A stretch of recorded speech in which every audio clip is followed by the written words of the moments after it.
Welcome back to Underrated Movies. I'm your guy, I'm your man, Mr. Elton Henry. Today I'd like to talk to another underrated film that I saw earlier this year. Well, it's been about a month already. And this is the highly anticipated film that was advertised to shit, Sasquatch Sunset, directed by the Zeller brothers and starring uh, Jesse Eisenberg, uh, Rally, I'm not gonna pronounce your name. Sorry. I also think one of the brothers stars in here as well. And yeah, Nathan Zeller. And this is a unique comedy drama adventure film of Sasquatches basically trying to find their tribe. They're trying to find their tribe. And you center on pretty much a family of Sasquatch.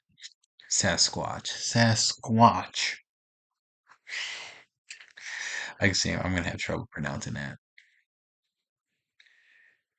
Pretty much trying to find other relatable Sasquatch because they believe they're the only ones in the area.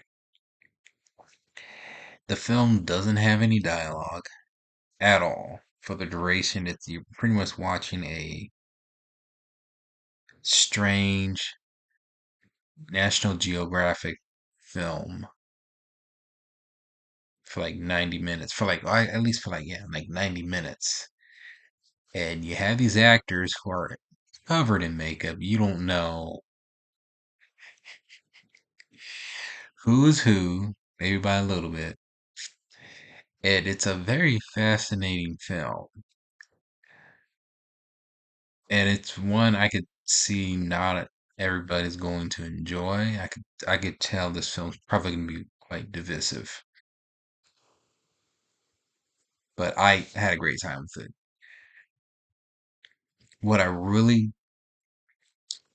enjoyed about this film was the boldness and the concept. I think the concept does dry out a little bit because the film does pretty much all you do is follow this family traveling, getting one place to the next, and which really you don't know where they're going to. And because you don't know, and the dialogue's not in English, it's more in Sasquatch roars. So you kind of have to kind of pick it up on instinct on what's being portrayed, uh, body, was it body reading or something?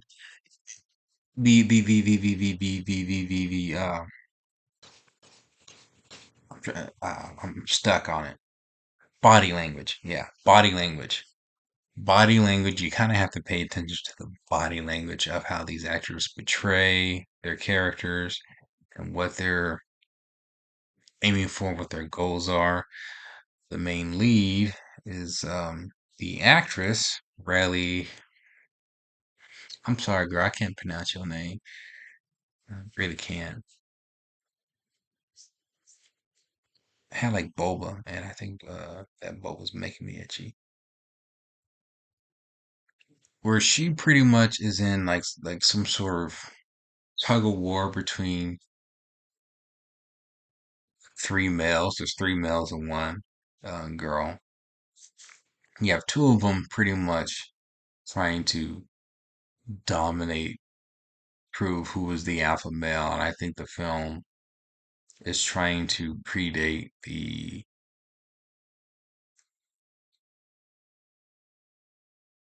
animalistic view of dominance of male and females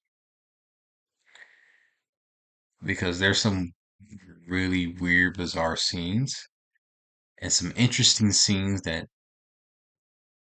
portrays dominance over male and female, and it feels like you're watching a documentary of it.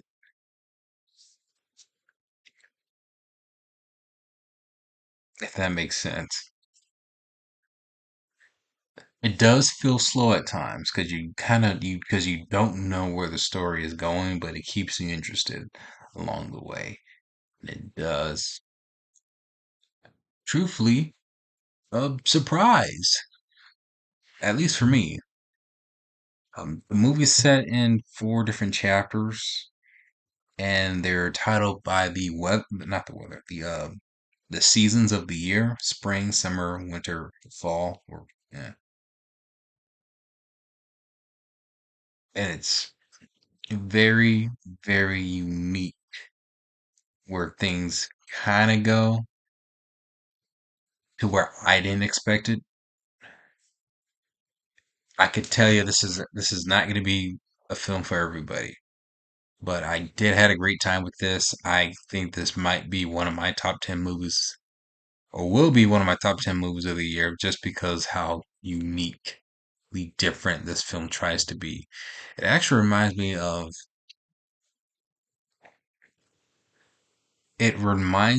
of, strangely enough, and because Jesse Eisenberg was from that era, teenage weird teen comedies or just strange comedies from like 2007 to 2010 that you don't normally see now these days. And I praise the film for being bold and different and trying to be original. And this film does do that because it's actually quite funny, but you kind of have to be patient with it. Though there is a lot of body fluid humor, and it does get to the point where it does get old. There was one moment in the film where I was just laughing in disgust just because they went that route, but they did. It was great. I do recommend this for mostly cinephiles, but hey, if you're looking for something different, I challenge you to watch Sasquatch Sunset. Have you seen it? Comment below, let me know if you have, and let me know what is your favorite underrated movie.